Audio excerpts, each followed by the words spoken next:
Welcome everybody to the 2013 NCAA Tournament Selection Sunday SB Nation special brought to you by our friends at McDonald's. The brackets have been released.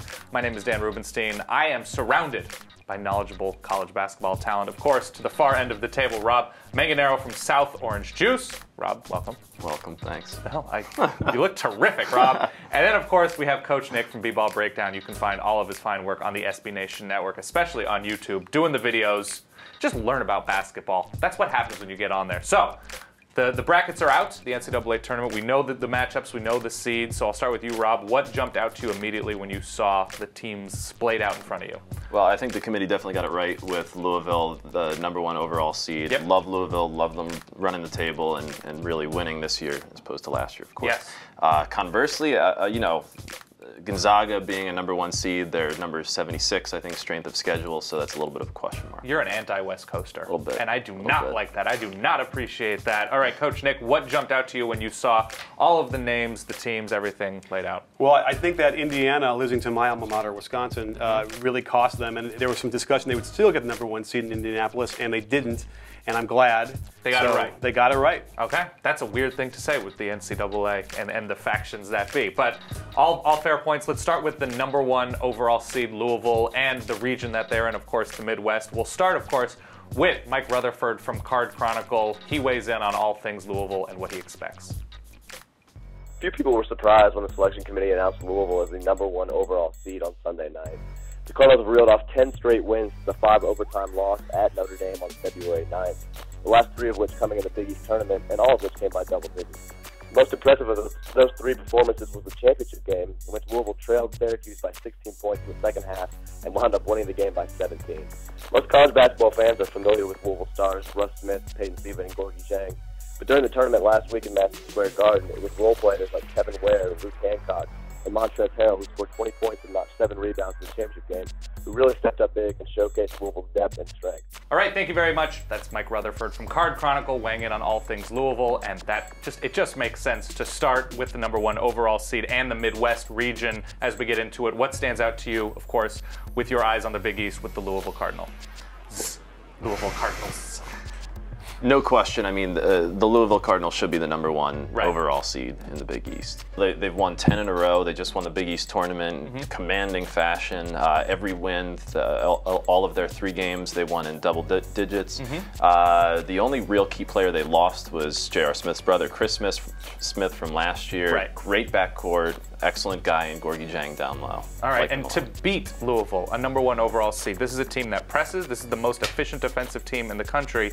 What type of team, not specific team, but first, what, just from a pure X's and O's perspective, does it take to beat a team like Louisville? Well, one of their issues is they can't press if they don't score. Right. And so a team that can slow them down a little bit and to make them take tough shots will go through, Louisville will go through long stretches where they don't score, they can't press, they can't get out and run. Their offense is a little bit unimaginative. Okay. And so a good, tough defensive team that can get them in the half court can really cause trouble. Is there a team that you see in this bracket, or you think it's sort of smooth sailing for the Cardinals at this point? Rick Pitino, obviously a coach used to going very deep, if not winning this tournament altogether. Is there a team, obviously it's Duke at the bottom half, you have Michigan State. Is there a team that sort of fills that role to either one of you? I mean, I think Michigan State certainly can do that. They are very tough. They can handle that kind of pressure. And if it does go down to a close game in the final minutes, I would think Michigan State has a distinct advantage. I'm gonna use this opportunity right now to say Oregon got shafted with the 12 seed. Go Ducks. They have Oklahoma State. Team with Marcus Smart, obviously a player that is considered to be an all-American freshman type talent. Big, physical, can probably dominate Dominic Artis, who's good, but not probably big and strong enough to handle Marcus Smart. But I think the Oregon Ducks are the 12 seed that's taking down a 5. But I'm completely biased. Let's talk about a couple other teams. St. Louis and this team, obviously a team recovering from the loss of their head coach, tragically. What type of team is St. Louis, and how do they, in being in the same side of the bracket as Louisville, match up? Well, they run a lot of good stuff with their man-to-man pressure, where they keep the ball out of the middle, and they are well drilled, and they're very just a tough-minded team that's gone through this, and I think that they're better. Even though it's unfortunate, they seem like they're much tougher mentally to handle this kind of pressure. So, you know, they do a lot of stuff, interestingly, with swinging the ball and then going into pick and roll, so it's not just right out on top, making it hard on the defense to stop them. So they do have some weapons. And then one of those weapons is Dwayne Evans, a star for this team. Is it enough to just have a star who can take over a game, Rob, against a team like Louisville? I don't think so. I think Louisville is really, they're just so deep. You know, Right. they've gotten so mature. Russ Smith in the backcourt, you know, he's a junior. Peyton Siva is a senior. Say the big guy's name. Gorgie Zhang. I like that so much. It Yeah, feels right. I think it's just too complete a team to not get to the Final Four. And the bottom half of the bracket, of course, features Duke, a team that loses, well, real early last season, a team that we all like to watch struggle, but a team that's certainly been much better since Ryan Kelly made his way back into the lineup after being injured. And we actually have a voice message from our Duke blogger, that's hard to say, Julian King. So we're going to take that away right now. Duke has a lot of opportunities in this tournament. They have some real challenges, too. One of the biggest ones will be reincorporating Ryan Kelly fully into the lineup. Before he was hurt, Duke was clearly the best team in the country, and he was a big part of the reason for that. He's obviously a superb shooter. He's an excellent passer. He's an underrated shot blocker, and he's made himself into a good all-around defender. He can play smaller players, which nobody would have predicted when he got to Duke. He also is particularly gifted at getting the ball in the bounds, which is an obscure skill a lot of times, but something that everybody needs a guy who can do that consistently. They'll probably start by trying to get the ball inside to Mason Plumlee, and Kelly will be part of that because you can no longer double team Plumlee with Kelly on the floor. You can't leave him alone because you got an inside-outside guy who can back him up. Albany is an interesting first-round opponent. They're small. They don't have a lot of inside play. They don't rebound well. It should be a good game for Plumlee. It won't surprise me to see Kelly in a big game because he tends to feast off of situations like that. A lot of it, depends on the perimeter, and it's good for Duke, I think, in a way that Seth Curry didn't have to play in the ACC tournament very much because 3 games in 3 days with his injury would have made him probably less effective, than he would be if he was a little fresher. Quinn Cook has really come on. Rasheed Solomon was a little bit erratic at the end of the season, but he really picked it up in the ACC tournament during Duke's brief stay. So we'll see how he does. But all in all, I think it's fairly optimistic for Duke. They'll have a tough second-round game, assuming they advance, between Creighton and Cincinnati. My money's on Creighton. And then they'll probably play Michigan State after that, assuming they win both those games. So, it's like always, it gets tougher every round, and they really can't afford to be any off days. So if Duke shows up and plays hard and has the intensity they used to bring, I think they'll do fine. All right, thank you very much, Julian. And Duke is a team, you've watched a lot of Duke. Their team, it seems, especially since Mike Krzyzewski spent all that time with Mike D'Antoni, spreading the court, shooting a lot of threes, but they have Mason Plumlee. Do you feel like he can be taken down, or is he just unstoppable as an inside presence given his experience? Well, I think Plumlee does struggle with athleticism and quickness, and so it's been up and down. I've seen him be dominant, and then I've also seen him have trouble with that. So, the offense is a bit loose at times. They'll take some bad shots and get out there, but they still have that really good pressure man-to-man that Krzyzewski is very famous for, and they are going to be tough. Yeah. But I don't see them athletically. They're a little slow. I think Kelly is an X factor, but I don't think he's going to shoot the way he did against Miami again. And without that kind of an effort, I don't think they don't have a hugely deep run. You hear that, Dukies? I think that was very fun for me to say.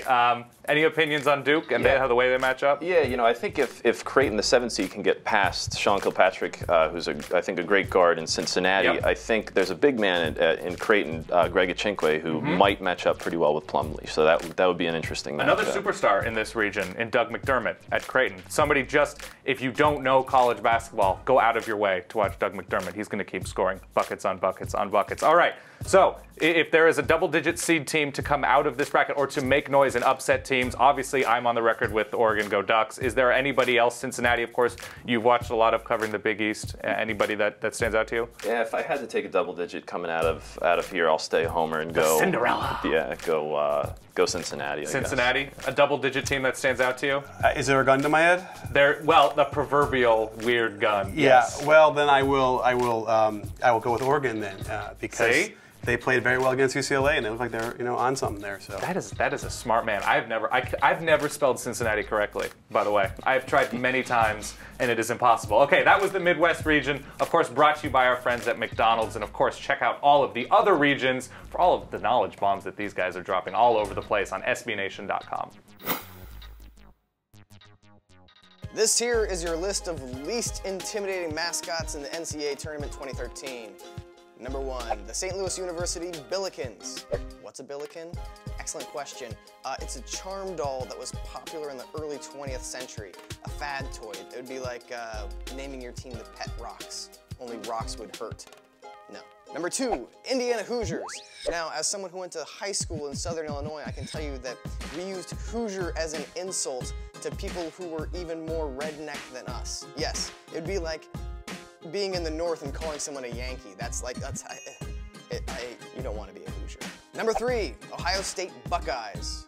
Oh no, not an angiosperm.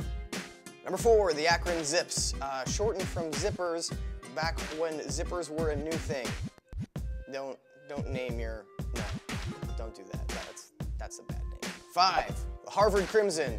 Oh no, look out, it's the color red. And finally, the Creighton Barrels. Actually, it's the... Don't ruin this for me!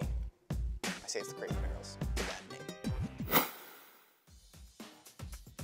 Welcome to the 2013 SB Nation NCAA Tournament Bracket Spectacular. We are now talking Eastern Region, of course, with Rob Manganaro from South Orange Juice and Coach Nick from BBallBreakdown. All sorts of fun videos. Indiana's the #1 seed in the Eastern Region. They're going to end up in Washington, D.C., a team near the top of the rankings all season long. So what jumps out to you about Indiana immediately? Let's go, Coach Nick. Well, you got Tom Crean, who's been, maligned a little bit on Twitter with his coaching and his substitution patterns, but the team plays really well. And how he treats Michigan assistants, apparently, too. I thought you were going to say, and his hair, which is also part of it. Rough. But anyhow, but they do some great stuff. They do horns, which is my favorite set with a double high post. They do lots of good stuff with their defense. But the key here, though, is Zeller. They have a hard time scoring when he's not in there because he takes so much pressure off of everybody else and everyone's focused on him defensively. And if he ends up getting the foul trouble or something like that, they're going to have a hard time scoring. They're not going to go up and down as easy as they'd like to do. And they might encounter some trouble. Another star in Victor Oladipo, too, who does also very athletic. More athletic, I would say, than the three of us sitting at this table. All right, so of course, Indiana has looked quite good. They have an 8-9 at the other end, not the other end, right up against them. Is there, you have Temple as a 9 and you have North Carolina State as an 8. Is there a threat there to Indiana? Yeah, I don't see a threat there right now. I think Indiana is well suited to get past the first weekend easy. And nothing. NC State does have some size. They can go down low a little bit with Leslie, but their offense does stagnate a little bit, especially under pressure, which Indiana can bring. And so I don't see them being threatened at all in the first couple rounds easy. All right, and the 12-5 is always a matchup that people look to as an upset time. You have UNLV as the 5 and Cal as the 12. Cal, of course, boasts Mike Montgomery, who's been in the tournament for 73 straight years or something like that. Alan Crabb, of course, the Pac-12 Player of the Year at a guard position for the Golden Bears.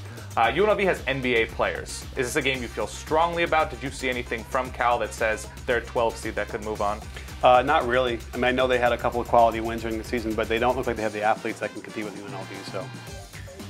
All right, that's fair enough to me. All right, let's get into the heavyweight. At least the unspoken elephant at this table, the Syracuse Orange, which vitamin C is terrific. So Syracuse comes into the tournament playing well. Obviously, they've been an up and down team this year. Injuries have been an issue. Academics have been an issue. So what is the state of the Cuse as we stand now? It's very much in flux, I think. They stumbled into the Big East tournament. They lost 4 of 5, got absolutely destroyed, scored 39 points against Georgetown, all-time low under Boeheim. Yep. But then they played really well. They, one of their guys got, of course, really hot from deep. Now, it's interesting because this team lost 3 guys to the NBA last year. Chris Joseph, Fab Melo, Deion Waiters, 6th Man of the Year in the Big East last year. Really, I thought that was going to kind of decimate them a little bit. But, Michael Carter-Williams, top 5 in the nation in steals, top 5 in the nation in assists. He's really kind of carrying that team. This should be an interesting matchup. I don't think they get out of the Sweet 16. I think they do meet Indiana, though. So they have Montana, I want to say a 13 seed. The Grizzlies were here last year. How susceptible, especially when you talk about Syracuse's 2-3 zone and what Boeheim likes to run, how susceptible are they to a team, an experienced team, a team that could catch fire like Montana? I got to tell you, every time I see a team turn the ball over against their 2-3 zone, you'll hear me hit my head because the zone, no team that runs 2-3 zone exclusively should be able to get out of the first weekend. It shouldn't. And when the year they won with Melo, the coaches and I just commiserated around the country because even though it's a decent zone and it does work from time to time, when you run it enough times, teams get used to it. And you can see it gets lit up once they get into tune. Louisville just did it to them. So I don't see them making a deep run at all. And if Montana can get the right kind of balance and shooting, then they can give Syracuse a run. All right, we'll go to the bottom half of the bracket. Butler, a team used to hunting the top seeds, is now the Hunter, whatever. I think they're the Hunty. So they have Bucknell. Bucknell, a team with a star. And as we've seen, smaller teams with stars can advance. So is this an opportunity for the Patriot League to perhaps move on? I think Coach and I might differ here. I think so. I mean, this is a 6'11" guy. You know, I think he leads the nation in rebounds. Ridiculous. Absolutely ridiculous player. He shoots free throws 80%, 7-footer, shoots 35% from deep. So he can really do a bit of everything. He's like the Dirk Nowitzki of the Patriot League. So he's really kind of tearing up that league. I don't know if it'll be enough, but I have to, pick an upset, and I'm going to pick him to upset. Is Butler reliant on shooting, getting hot? Are they? They're not obviously not a big team traditionally. Right. I mean, they just run the crap out of their offense. Can I say that? Is that okay? Yeah, no, good. by all means. They really run their offense. They're very, very disciplined with what Brad Stevens wants them to do. They're not going to make a mistake. Right. They have the culture of winning and going deep into the tournament. So they're very tough. I've seen Bucknell have trouble with pressure, getting the ball down low, and getting into their guys. So I feel like they're tough, and if they can kind of get on a roll and Rodney starts heating up, like he can make shots from anywhere on the court, they could kind of go. I think they could go for a few extra rounds there. Let's quickly go to the very, very bottom of that bracket. Of course, Miami as a 2 seed, a team that's been near the top. Surprisingly so, Jim Larrañaga has been there before with George Mason. We're actually going to go to Brody Logan from State of the U with his take on Miami's run and how far they can go. Miami got the 2 seed, which is a joke. The very first team in NCAA history to win the ACC regular season and the ACC tournament and not get a #1 seed. If Duke had the season Miami had, Duke would be a #1 seed. If North Carolina had the season Miami had, they'd be a #1 seed. It's a complete joke. Miami's beat Duke, North Carolina 3 times. They've beaten Michigan State. What was their only bad loss, Florida Gulf Coast, is in the tournament. They're still a horrible team. They beat Miami, but they're in the tournament. I think there's some sort of anti-Miami bias going on here, and a pro-Gonzaga bias because they are the brand name, even though they face 2 teams in the RPI top 50. Miami's a top 5 RPI team, top strength of schedule. I don't get it. That being said, I don't think Miami's going to go very far in the tournament. They don't shoot free throws very well, but I love Shane Larkin, point guard. He makes everything happen. It's just Reggie Johnson went from being an all ACC talent to a guy who can't even catch a basketball, which is a pretty precipitous drop. So I hope Miami goes far. Don't think they will. We have a tough matchup with an Ocean facing the Pacific in the first round, so that's never easy. I'm calling my shot. This is the year 16 beats 1. I don't know which one it is. I'm hoping it'll be Western Kentucky because they're fun mascots. But no, a 16 will beat a 1 this year. I'm calling it, and it's happening. All right, thank you very much, Brody. Of course, Miami, if they, let's assume they get by Pacific. We love Stockton. We love you, Central Valley of California. But Miami's going to be okay. Marquette is a team, though, that is intriguing, especially because I don't think a lot of people give Buzz Williams the credit perhaps he deserves as a scheme guy, as a recruiter, finding the guys that fit that system. He's not getting the buzz? He's not getting the C, because that's humor. All right, what do you say? Yeah, I mean, they had Jay Crowder, who was the Big East Player of the Year last year, lost Darius Johnson Odom last year, both players to the NBA, yet somehow, some way, these guys step up.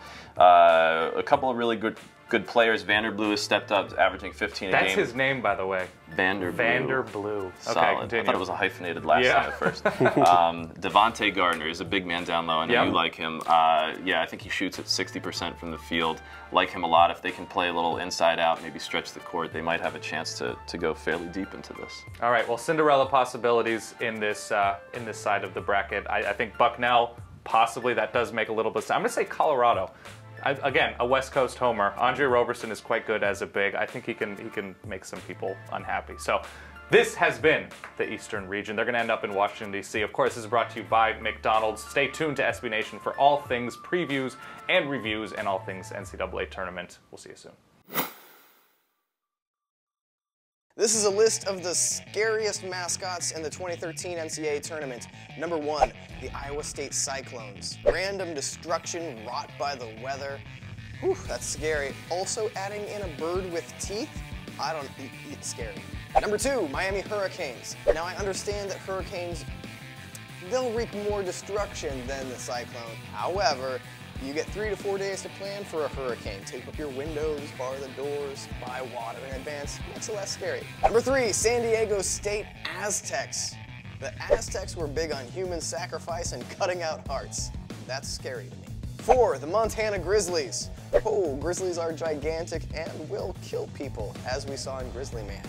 You can cuddle up to them all you want. They'll lure you in and kill you. The UCLA Bruins, like who even thinks that a Bruin is actually a bear?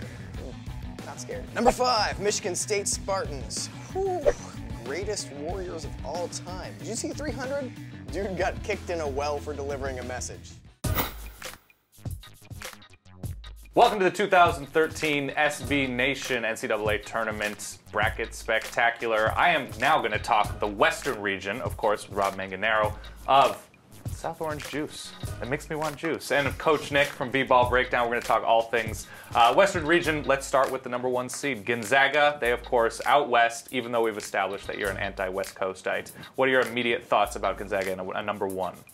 You know, I'm just concerned about the level of play they've seen all year. You know, just to see such an outlier. If you look at the top 15, 20, 25 strength of schedule, they're far outliers. Yes. So that's a concern moving past the first round. Good bigs.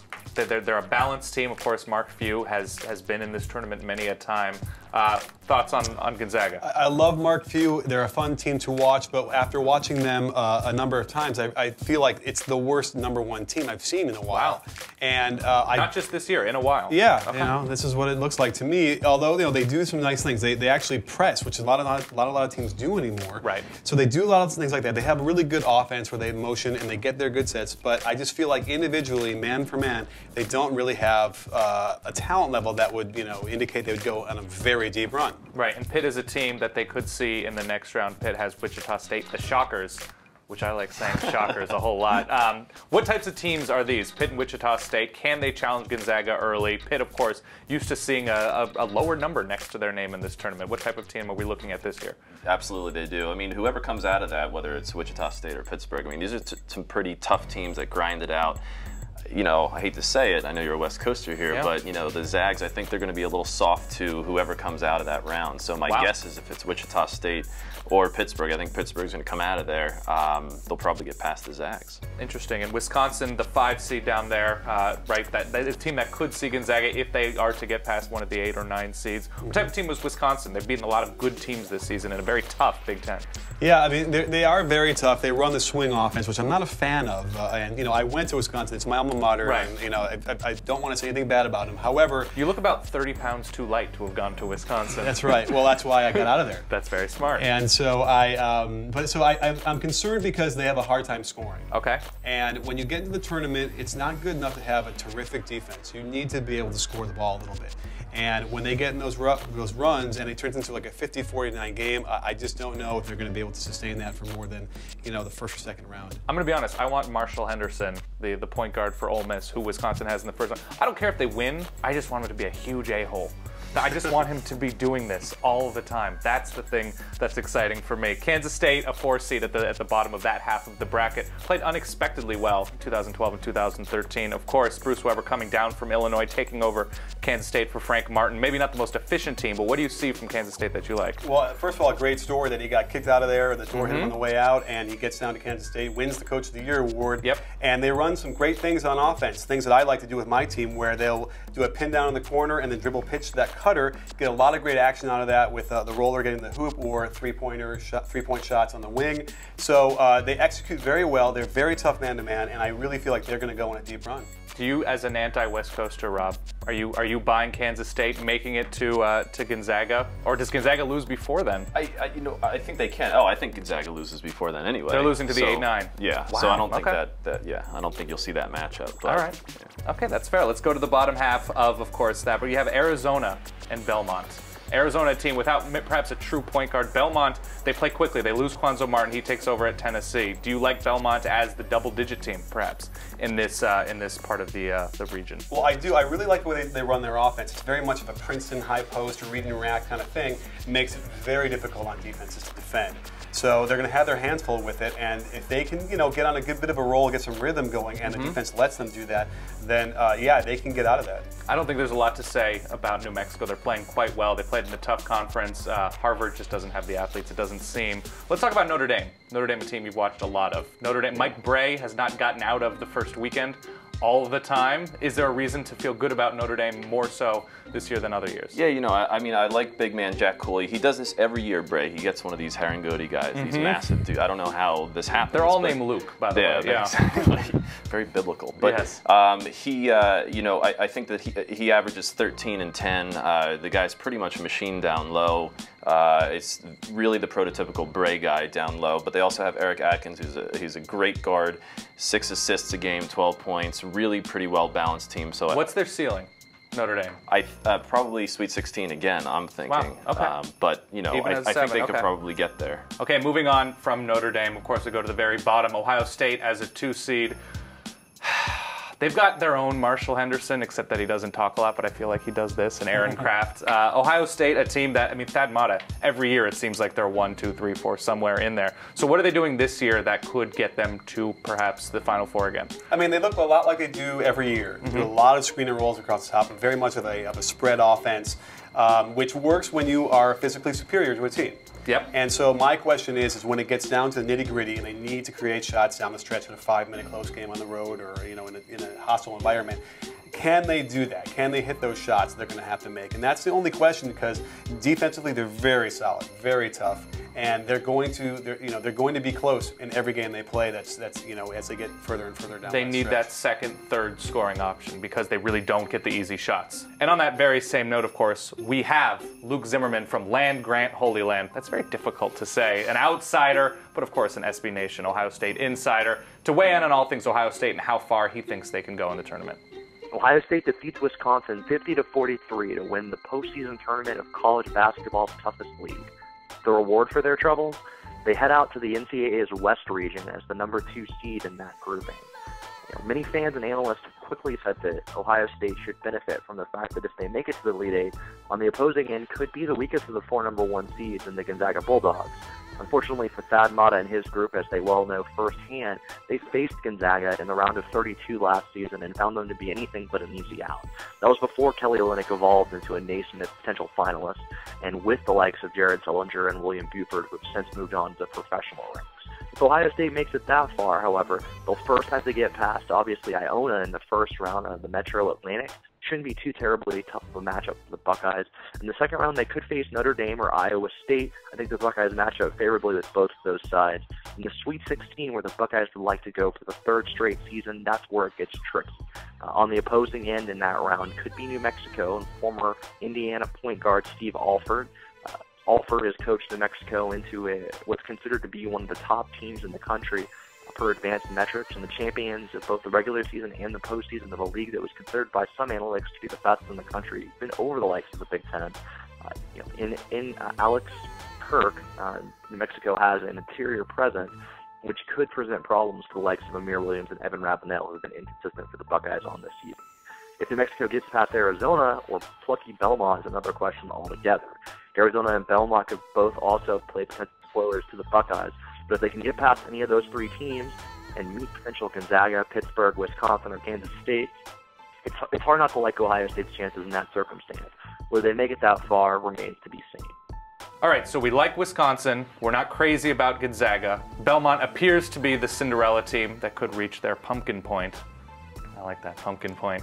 See, because it's Cinderella, yeah. McPumpkin. McPumpkin, oh wow. That's a man thinking on his feet. So, of course, that was the West region. They're going to end up in Los Angeles. That's going to be a fun one. It seems more wide open than the other ones. All right. For Rob and, of course, Coach Nick, my name is Dan Rubenstein. That's been the West Regional. Stay tuned to SB Nation for all things March Madness, of course, brought to you by our friends at McDonald's. Most delicious mascots of the 2013 NCAA tournament. Number 1, Ty, Bucknell Bison, Colorado Buffaloes. I love Bison Burger, man. It's like tasty, low-fat, lean. It's like a muscular cow. Dig it. 2, Oregon Ducks. Fatty and succulent. I do like a good duck. 3, South Dakota State Jackrabbits. I haven't had a whole lot of rabbit, but braised, it's nice. Kind of falls off the bone. It's like dark meat of turkey almost. It's good stuff. Number 4, the Florida Gators. Tastes like chicken. It's not just a cliche, it's true. 5, VCU Rams. I'm not a huge fan of mutton, but this is what happens when Arkansas doesn't make the tournament. Welcome to the 2013 SB Nation NCAA Tournament Bracket Spectacular. I'm told spectacular, and I'm told incorrectly. So, we are now going to talk the South region with South Orange Juice's own Rob Manganaro and Coach Nick himself from BBallBreakdown. You can find all of his videos on the SB Nation network. Let's get into it. Kansas, the #1 seed, Rob. Strong thoughts with Bill Self, obviously. Ben McLemore looks to be a lottery pick. How far can they go? Well, I think they're going to make it out of this region. Wow. I think McLemore looks outstanding. He's probably a top 3 lottery pick in the upcoming draft, so I think they'll probably come out of this region. How good do you feel about North Carolina? They could see Kansas in the second round if they're going to get by, I should know this, Villanova, of course, a team that Rob knows quite well. But what do you think about North Carolina, especially as they've sort of transitioned to a much better team? Well, you know, they are playing a lot better, and they're going to give anybody they play some trouble. But I feel like in the balance, certainly Kansas is going to come out of there without too much trouble playing them, I think. And P.J. Harrison, of course, has made that North Carolina team so much better since he entered into the starting lineup. Even with an injured hand, he's been playing out of his mind. VCU, a 5 seed. It's very difficult to take VCU lightly. Why is that? What does VCU do that gets them so far into the tournament? Well, you know, they kind of just create havoc. And if you're not prepared to handle that kind of trapping, pressing craziness, then you're going to suffer the consequences. And they have Akron in the first round. Any chance from the MAC? Yeah, I like Akron. They run a 3-out, 2-in. A big MAC team, if you will. Yes, Akron, yeah. They run a 3-out, 2-in, and they utilize their big men well down low. Yep. The question is, can they get the ball that far to get it to them? And if they can make it a game.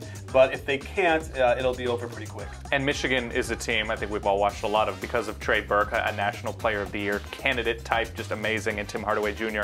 also in that backcourt. How prepared is Michigan to deal with that up in full court havoc basketball of VCU? Well, I like what they do on offense. They do a lot of Princeton-style stuff with high post and cutting and movement, so they understand spacing and angles, which is exactly what you would need to do to go against a team like VCU. And do you agree with Rob that Michigan is not as good at Kansas as Kansas at this point is going to come out of that part of the bracket?